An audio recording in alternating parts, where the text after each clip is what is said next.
I've gone through a lot of struggles like with my own personal branding because like, am I a content creator? Am I self-employed? Am I a freelancer? Like, what am I doing? I was getting zero sponsorships. I think by the time I quit, I had maybe 7,000 subscribers on YouTube. I was making maybe $30 a month from YouTube. Right around that time, I did something kind of ridiculous. But right now, how does your income stream look like? We're rolling. Hello, everyone. This is Daliana. Today, I'm recording this with my friend Evelyn in my bed. This is the start of a really fun series I'm going to do. I'm going to talk to my friends who left their 9 to 5 and started their own career adventure. Since we're recording this in bed, we're going to call this series Pillow Talk. Pillow Talk. So in 2024, Evelyn left her job in Amazon. She was actually a manager of data and analytics. So she was kind of a data scientist. Kind of, sort of, yeah. Yeah. Although she studied psychology in college, and her first job was a consultant at Deloitte. And after that, she works at TikTok. So she has work experience both in the US and in China. And she left her full-time job to become a vlogger on YouTube. Yeah. I have my camera with me. Oh, do you guys want to say hi to the vlog? Yes. Hi. Okay, so Evelyn, what made you want to leave Amazon? Since my first job, I kind of felt like the creative side of my brain, like working in tech, hasn't really been explored. Like there's always been that itch in me trying to figure out, you know, what's my purpose in this world and what's meaningful and fulfilling. So I started working at Amazon in Beijing. And right around that time, I did something kind of ridiculous. I started baking cookies out of my toaster oven at my home and started selling them. At first, it was just because baking ingredients were kind of expensive. And I was like, you know, if I want to have this new hobby, I want to try and have it fund itself. But over time, actually, I realized people would buy cookies from me. Like they would pay for cookies baked out of a toaster oven from someone else's home. So there are these little alleyways in Beijing called hutongs, and I would ride a little shared bike and just sell the cookies out of like the bike baskets. And I was like, oh my God, like people would buy these and I can make money off of selling cookies. Then maybe I could make something work outside of the corporate structure. So I'm also curious, a lot of people like to bake, but what made you want to like sell it? Were you experimenting a business idea? Well, I think that was not long after I had moved back to China from the States. And in China, I'm Chinese. So in China, I kind of experienced an expanded sense of freedom where like, oh, actually like there are a lot of things that I can do in China that I couldn't in the US because of visa restrictions. And so I started seeing kind of small businesses in Beijing, like really artful and really soulful little cafes, music venues.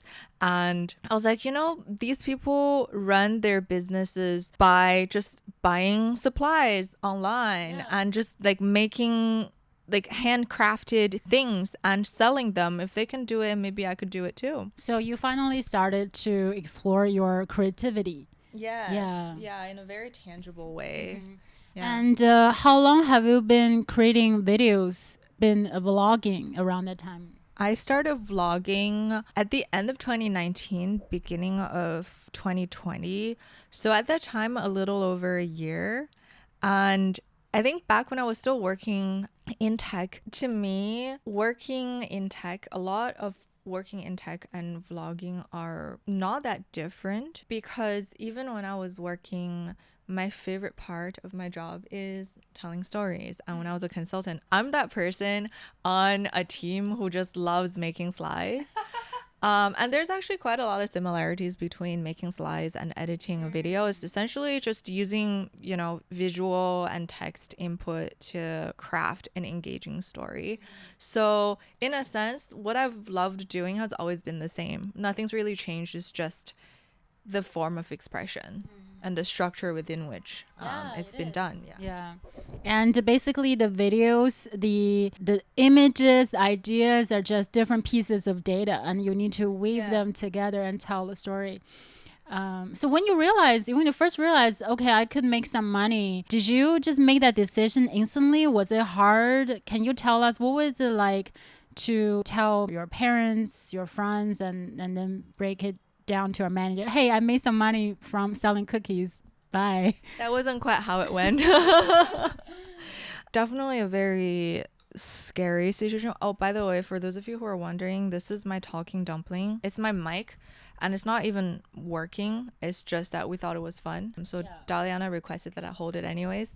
You're going to see this dumpling appears in all of my videos. For me, every vlog is kind of like a product, and I would go into it thinking, who's the target audience and what is the problem, what's the value this video offers.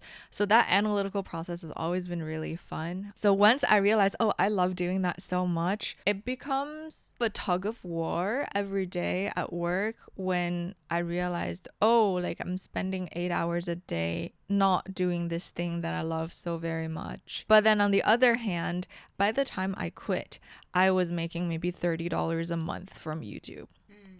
That's virtually nothing. Didn't really know anything about the creator economy. I didn't know what the business model would be like as a content creator. So it was really more like a leap of faith. I just couldn't stand that tug anymore. I couldn't stand investing the bulk of my time doing something that's not the thing that I absolutely love. It was really scary, and I just kind of did it.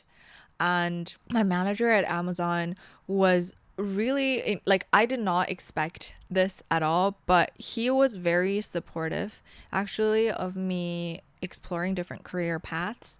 So I'm incredibly grateful for that.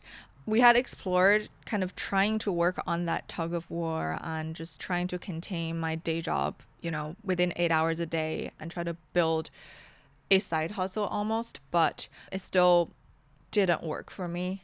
And I still just really want to just try this out. And so that's how I decided, okay, I'm going to do it. Like, worst comes to the worst, I'll find another job. Yeah, I think I had some kind of similar feelings around the time, and I was exploring. I had a lot of sponsorship deals, and I felt, if I do this consistently for 3 months, maybe I can quit my job. I didn't have everything figured out. Maybe I was a little bit more conservative. I wanted to have a revenue stream, although after I quit my job, I quickly pivoted. When you're on your own, you realize you're a startup. The idea you had before you quit your job would probably be different when you actually do that over and over again. But I do believe you just have to take that risk, because I had a similar feeling that I was doing 2 jobs. It just feels very divided.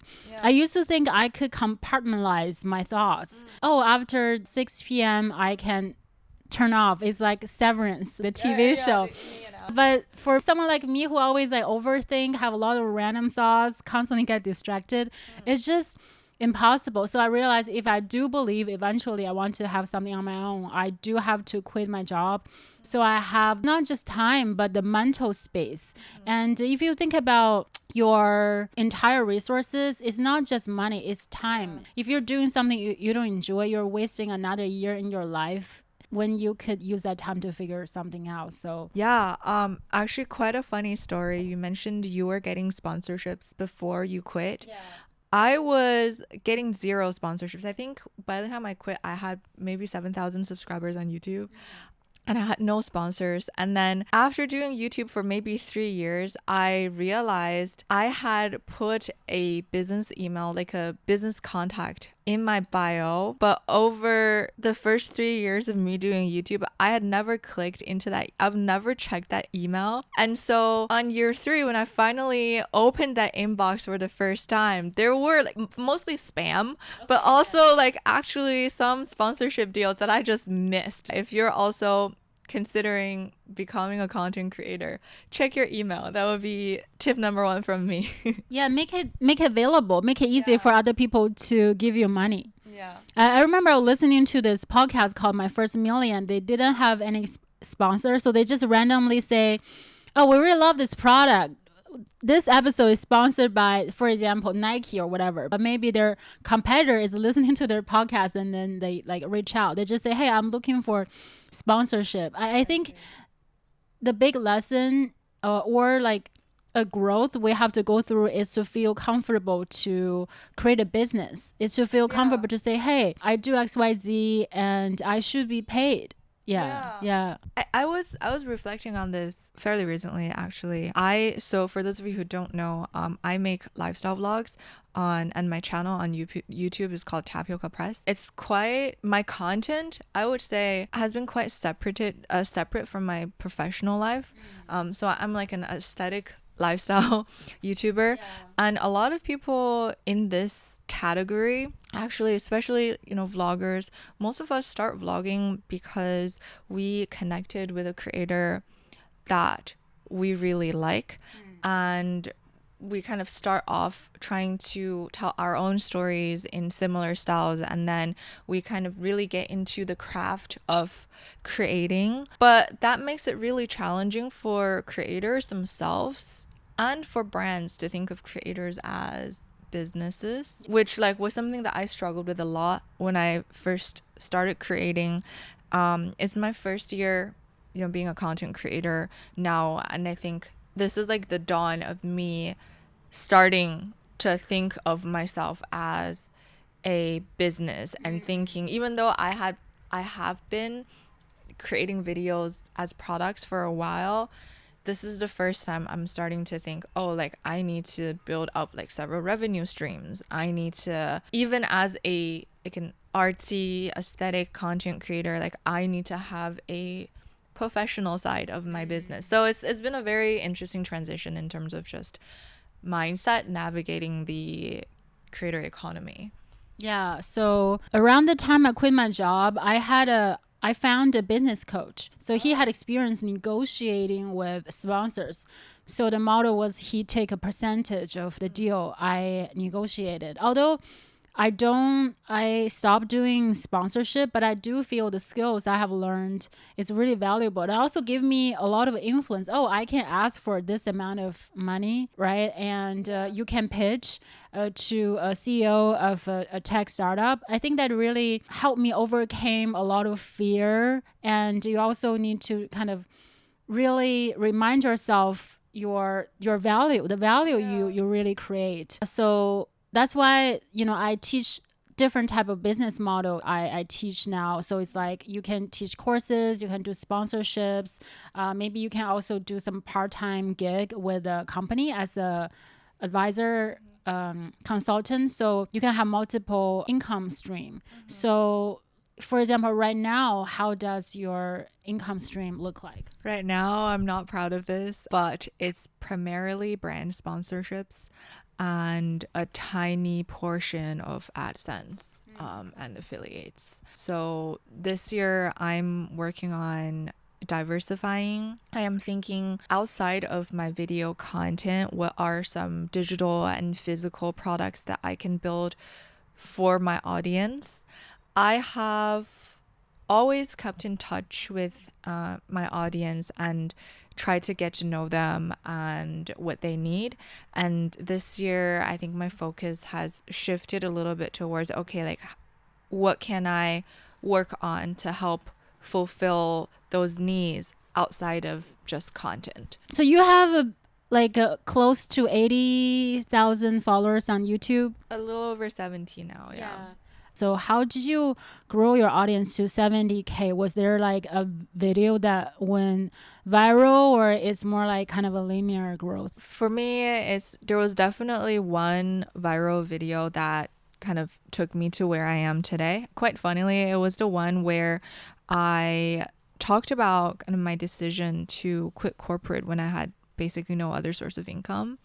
And turned out a lot of people connected with that sentiment. And so my content from then on has been just following my own journey of exploring this shift from an employee to an employer, all the ups and downs. And actually, I've gone through a lot of struggles like with my own personal branding, because like, am I a content creator?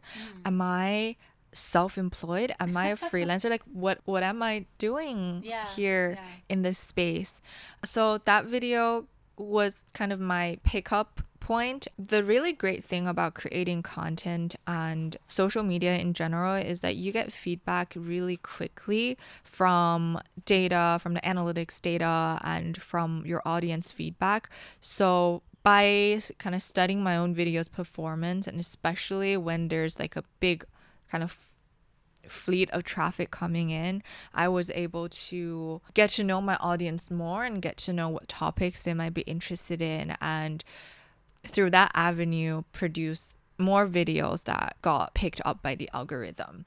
So for me, it's kind of been like one spike and then steady a little bit and then like another spike. Yeah, so still an upward trend. Why do you think that video was that popular? What was it? Did you like, how do you choose that topic? Did you plan that, or do you think it was kind of random? That's actually such a great question. I'm big advocate of creating authentic content. And the video that got picked up was one that actually every single video I make, I try to stay true to who I am and what I want to say. You know, I want to only say things from my heart, because to me, the connection with my audience and, you know, the community on YouTube is very, very precious.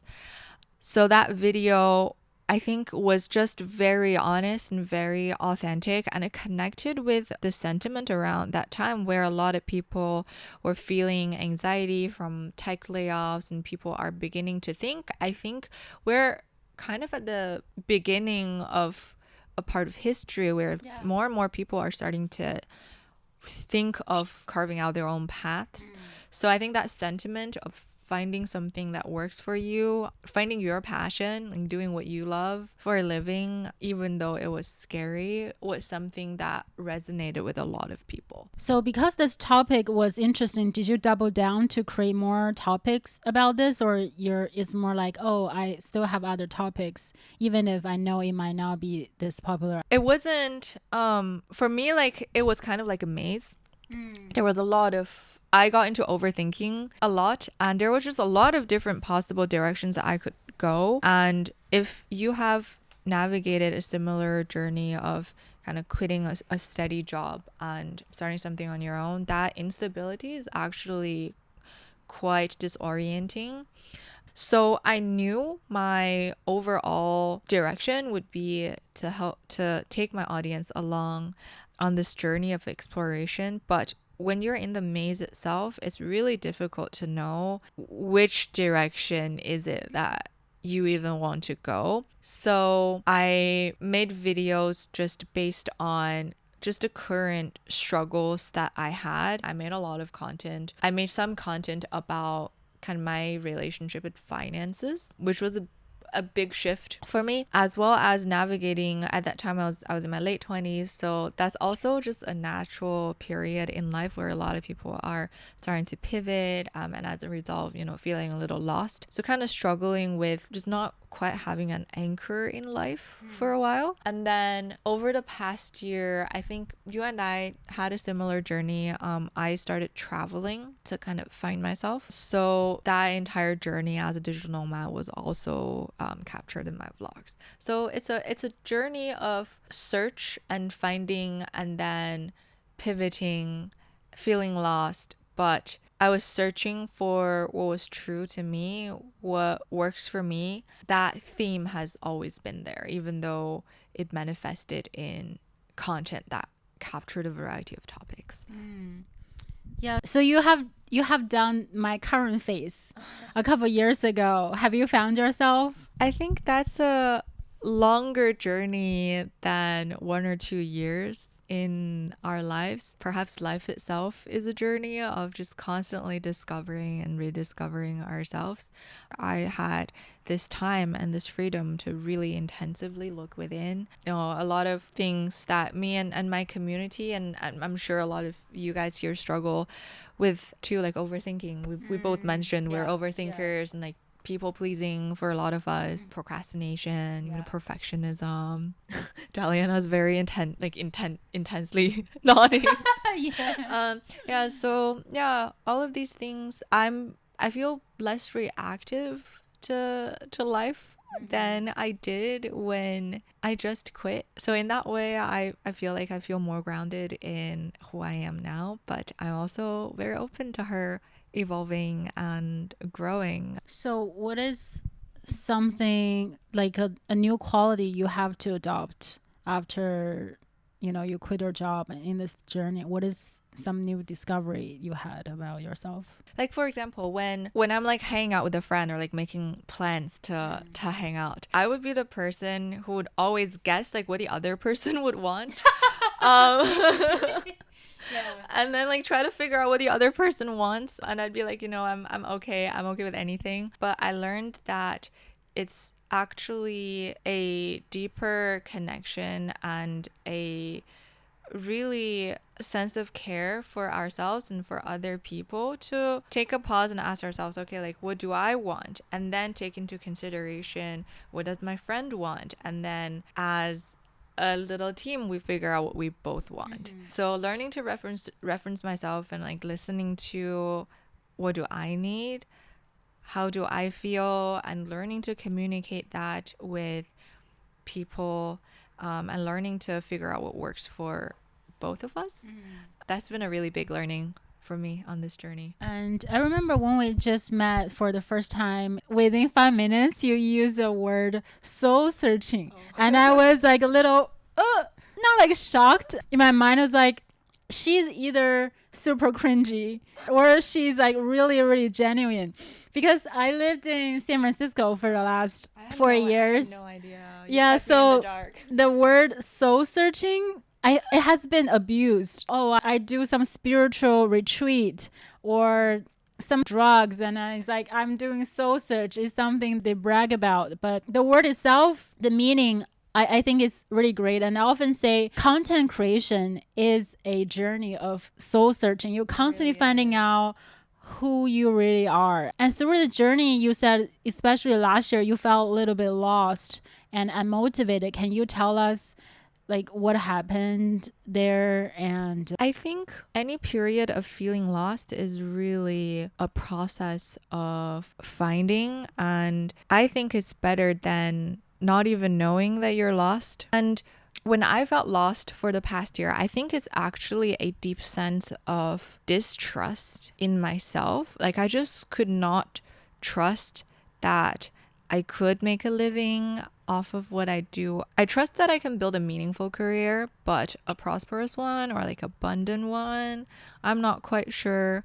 So every decision I made was laced with fear. Like I wasn't sure that everything would turn out okay if I do it this way or that way. Like if I decide to create my thumbnail this way, or if I decide to work with this brand or not, or where I would situate myself physically in the world. And when all your life is consisted of moving pieces, which was pretty much where I was during that time, it just accumulates into a sense of feeling lost. But I think at the end of the day, for me, it's about slowly finding that trust in myself and knowing that, hey, even though right now, like, I don't know what my business empire is going to look like, I can just take a little step each day. If creator economy seems like this like mysterious black box, then I can crack a little gap into that box by learning a little bit about it every day. And so taking small steps has helped me regain trust in myself. So yeah, just taking baby steps like that. Yeah. So when you felt lost, did you stop doing anything, or you just continue to make videos? When I felt like I didn't know was true in my own heart anymore, I couldn't bring myself to perform for the camera. So even right now, I haven't been posting super consistently. And that's a really bad thing for your viewership in the content world.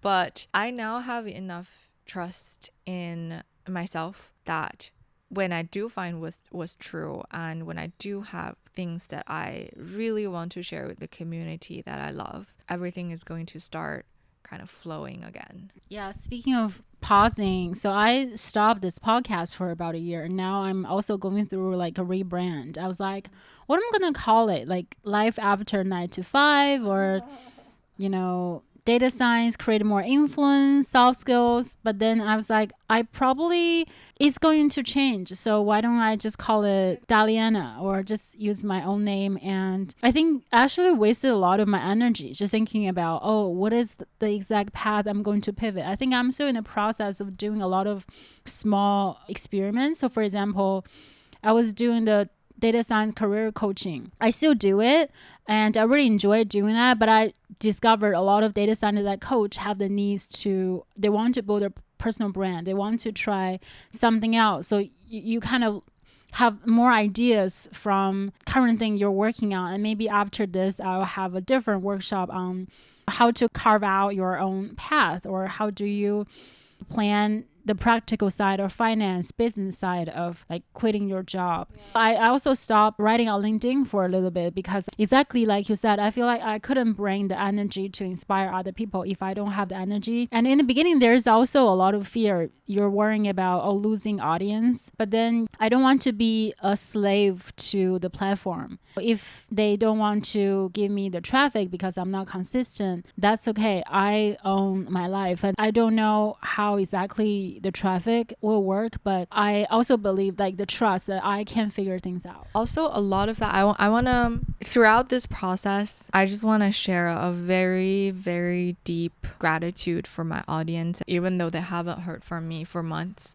when I post a video, they still like click the second they see it. And even though in the world of social media, like, our relationship with our audience is called parasocial relationship, and it's framed in a very one-sided way, community. And for me, this relationship is definitely a two-way street. So I'm incredibly grateful for my community who's there very patiently waiting for me to find what's true to me again. I actually made a video a couple of weeks ago, not long ago, kind of sharing what's been going on behind the scenes when I wasn't posting, and there was just an overwhelming amount of comments saying like, Evelyn, take your time, like we want to see you live your life the way you wanted. And I cried just reading the comments. And it's people who have never like met me in person, and who have chosen to spend their time kind of watching my stories, and there's so much great content on the internet. So I have just so much gratitude for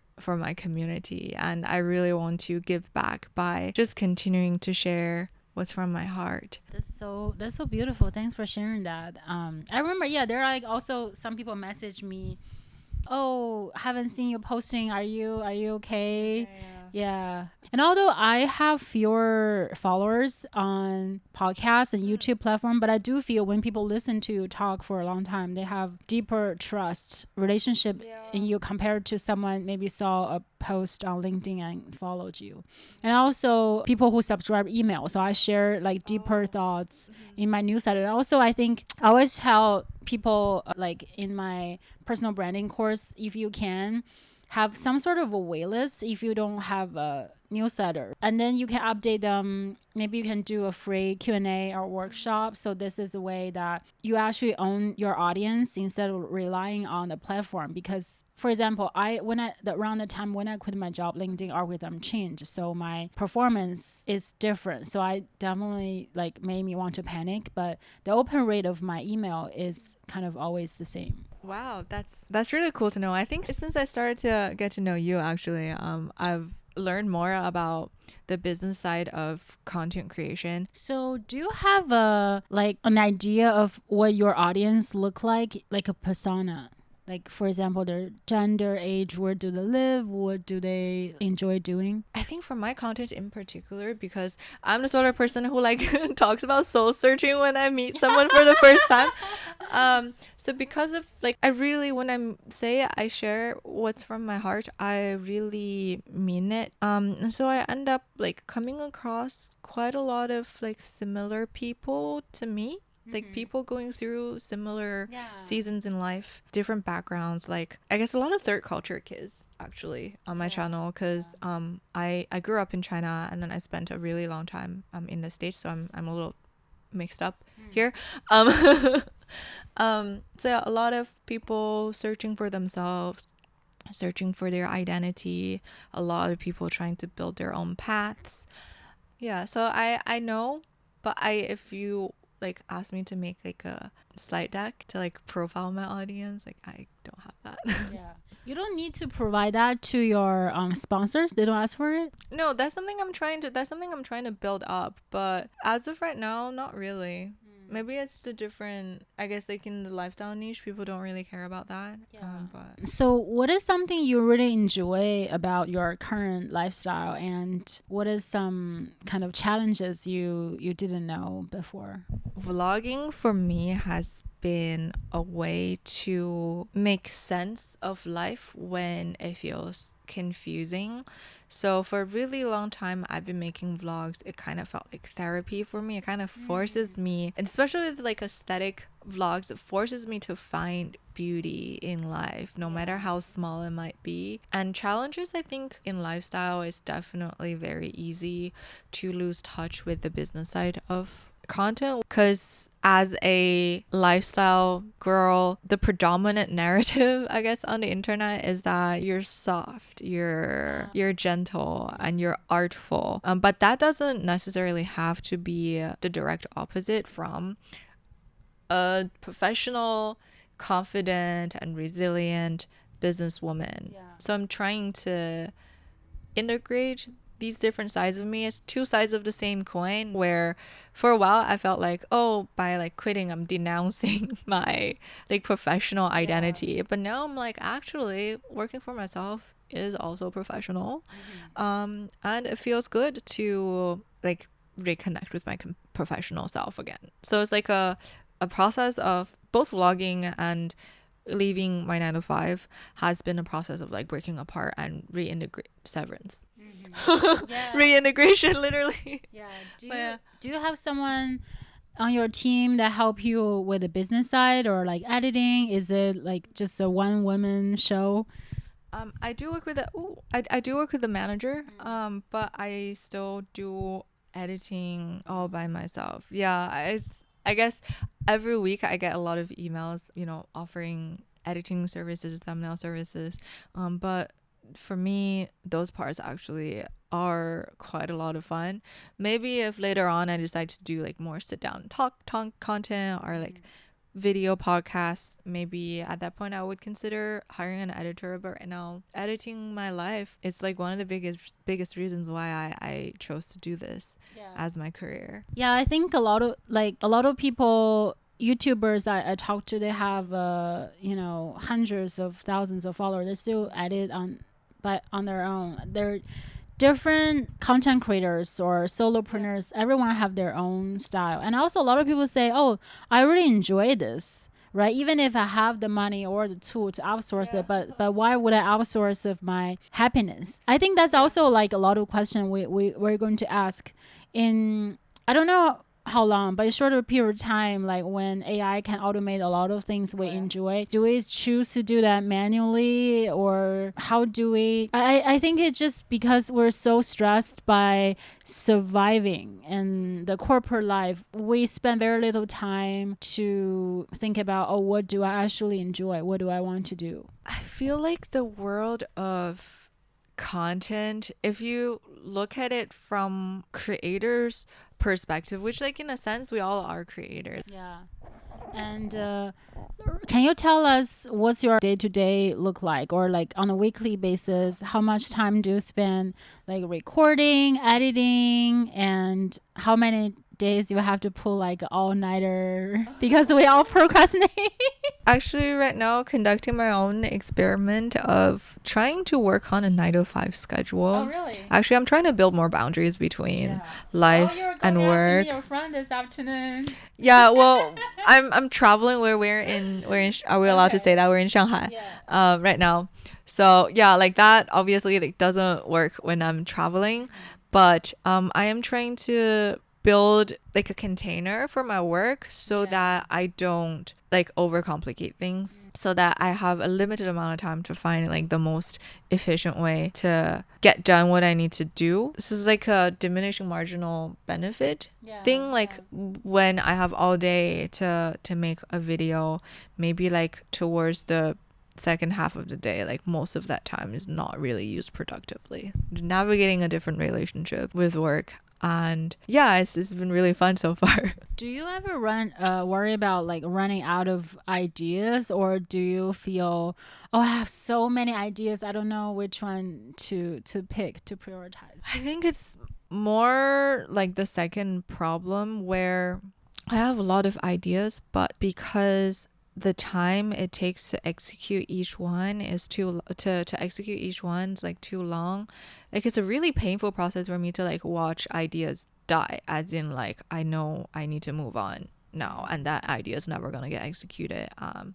So that's what I have to deal with now, and kind of the ultimate motivation behind building a 9 to 5 schedule is to kind of limit the amount of time I spend on each thing, so that I can do more things that matter to me, if that makes sense. Are all your videos sponsored, or some of the sponsored and some are not? Most of them are sponsored. You just mentioned you're moving off of sponsorships, right? I think that's the direction that I really genuinely would want to go as well in the future. But for my sponsors, I really focus on only working with brands that I believe in, because otherwise what's the point? Yeah, it's just another form of working for someone else. And yeah, but then on the flip side of that, I'm really motivated every day to get to work with brands that I truly believe in. Yeah, I think there was a time when I had a lot of like sponsorship or partnership requests. I just feel like there are definitely topics that are related to data science, but then I realized, oh, my day I started to think about, oh, how to create content that can drive more registration or views for the sponsor. So it's very hard. I thought I could balance between doing the sponsor content versus doing the career coaching, but I just realized, oh, as someone who doesn't like a fixed structure, it's very hard to separate those thoughts, and I just couldn't do it. Even if the sponsors, I enjoy working with them, they're also like respect my audience. Some of them even like, oh, I know Daliana, you like to talk about career, we can also talk about career. I think I really appreciate those, but still you realize you are sort of like responsible, although they pay you for the contract already, but I would still feel bad if I didn't drive enough view or attention for them, and you have that stress. And when I promote my own courses, I feel like, okay, I don't have to be that stressed. If this doesn't work, I can do another post, I can try another time. When I have sponsors, it's definitely easier to make more money, but I think I'm happier right now. That's such a great point. I think one of the biggest points of contention for content creators is kind of balancing doing things for the audience and doing things for the brand. Like you said, even when the brand is truly lovely and like very supportive of the audience, that tension is still there. And also like when you get emails and when you get sponsorship requests, there's a lot of temptation too, because when you don't have a fixed income and like you have money coming your way, it's really, really difficult to say no. But I think because we've made this choice to kind of stay true to us, also because I think we're in a privileged enough position to be able to say no. Some content creators genuinely do not enjoy that privilege, and it's everybody should do what's the best for them. Like really, like no one can, if you're a content creator listening to this, like you can't let anybody else other than yourself like judge your decisions. Do what's best for you. I'm also very, very understanding like if people just need to make bread, but yeah, like this tension between kind of serving the audience clients and serving the brand. I guess a really elegant way to address that is to remove that pressure to perform by building our own products. Yeah. I think now when I restart, I just feel, one is I could just use that podcast again to talk about my own courses. And also that's something I'm genuinely interested in, how people, carve out their own path after they leave their 9 to 5. Or maybe you still want to be in a 9 to 5, you want to get a promotion, you want to have bigger impact. It's all in the same pools of, soft skill, influence, personal branding. So I think it is consistent. And sometimes I'm surprised how easy it is to say no. I also feel powerful. Oh, yeah. It's just like, you're offering, I could easily make like 10K or 20K. I could say no to that. Wow. Because I was a data scientist, I used to create a lot of machine learning, like AI related content. And I could easily write on this wave. But I also just feel if this is not the topic I'm passionate about, this is not my money. Like even if I make money through that, I just feel it basically, you have a short-term gain, but it take away your energy, your time from your long-term goal. So if you want to play the long game. So I have very big conviction in the future. Like that's why I'm investing time to learn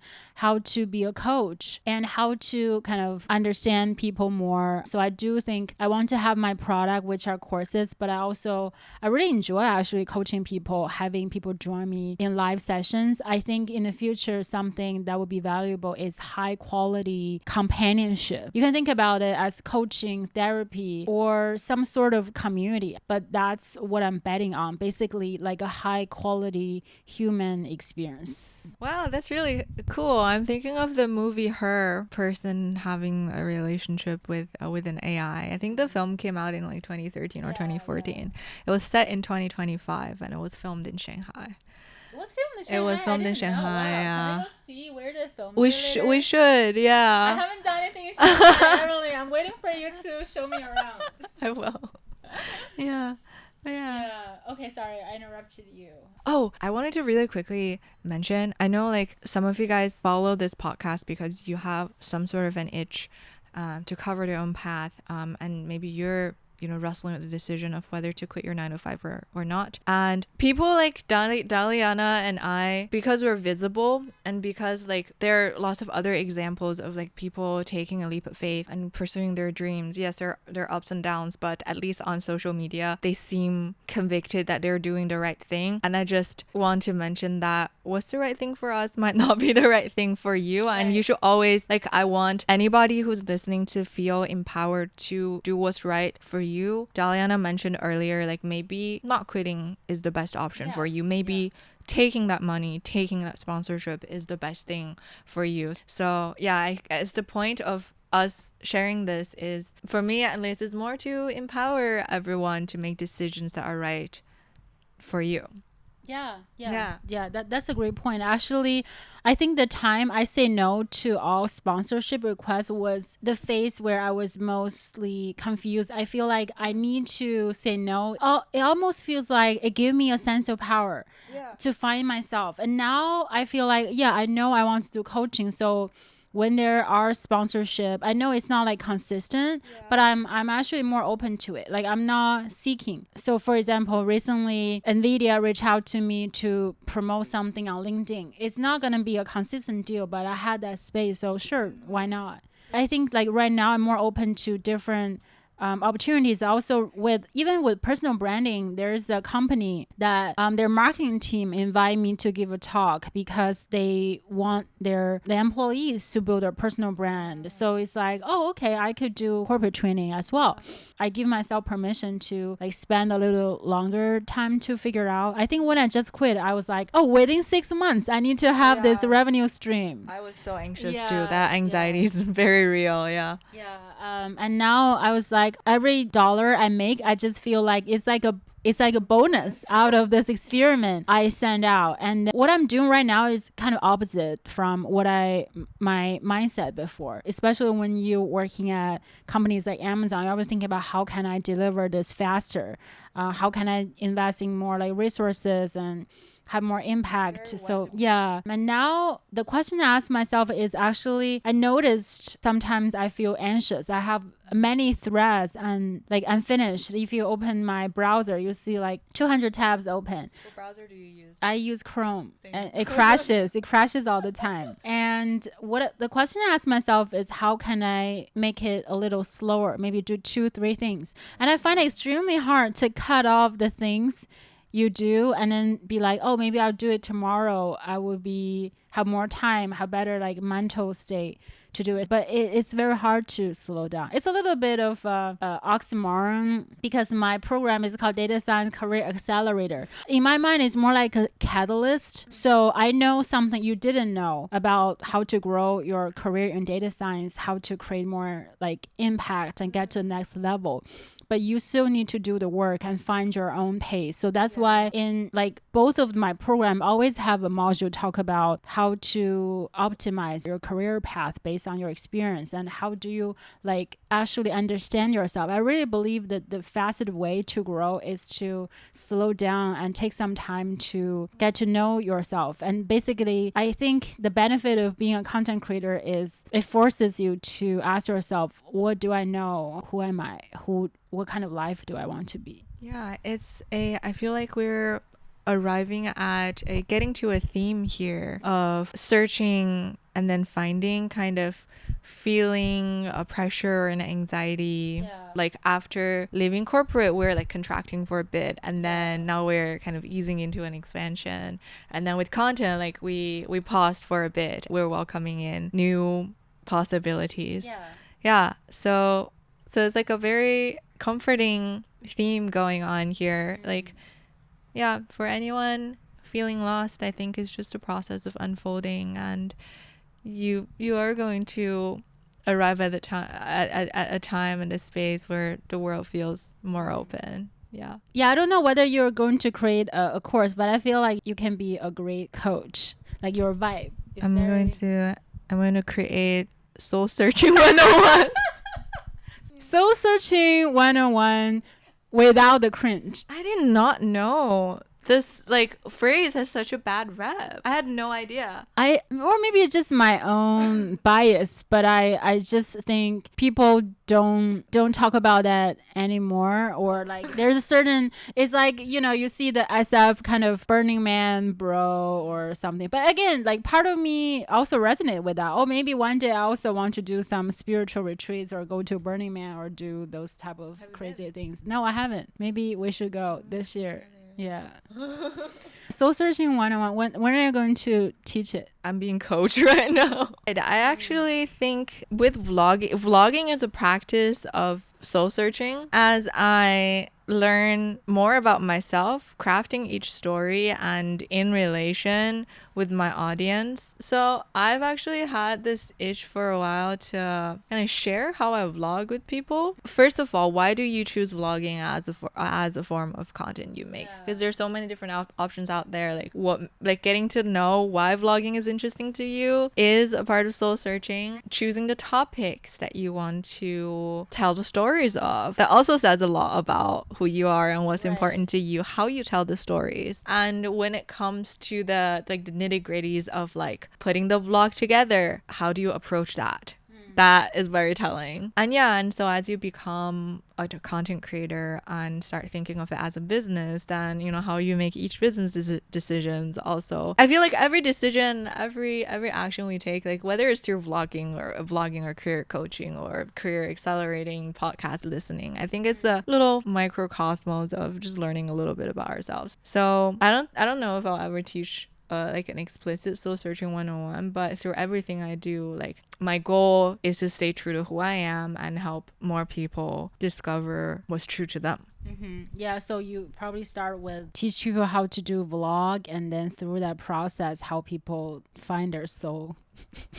Yeah, does that sound interesting to you? It does sound interesting. I have a lot of photos or videos I want to post, but sometimes it's really interesting. I feel comfortable sharing a lot of opinions on like LinkedIn or podcasts, but I don't know what I feel about like photos. I just don't want to post it or tell a lot of story. I think maybe I'm more of a writer, like what we talked about previously. I think I do want to read my blogs and then maybe add some very simple B-roll, but not as vlogger. But I definitely curious about like how do you tell the stories, because I want to create something, for example, maybe later my grandchildren can see or what I can watch. I just think it's a really nice way to document. Like right now, sometimes Apple send me something, you know, they created using Like your a video, memory, a memory. yeah. It's actually pretty good. You can also their music. you can select the music. Oh, Some really? yeah. You can pick their music. So you maybe you need to check it out. Maybe Apple is taking your job. Yeah.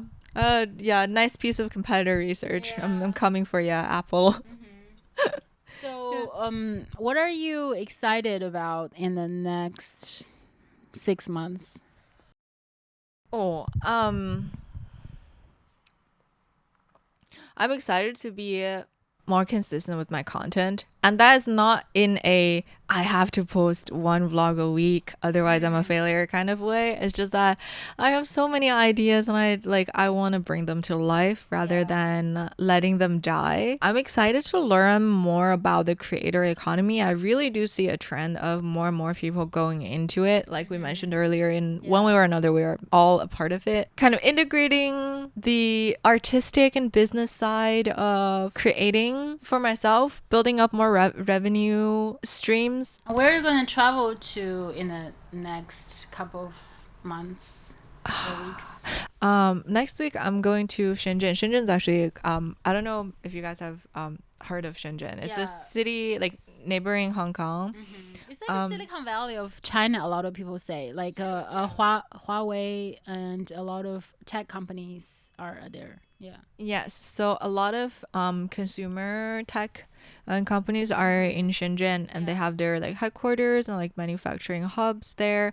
And I'm just really excited to explore Shenzhen with a local and just see what life there is like. Oh, cool. Yeah, it was so fun to record this episode together with you, Evelyn. The first Pillow Talk. All right, bye. See you next time.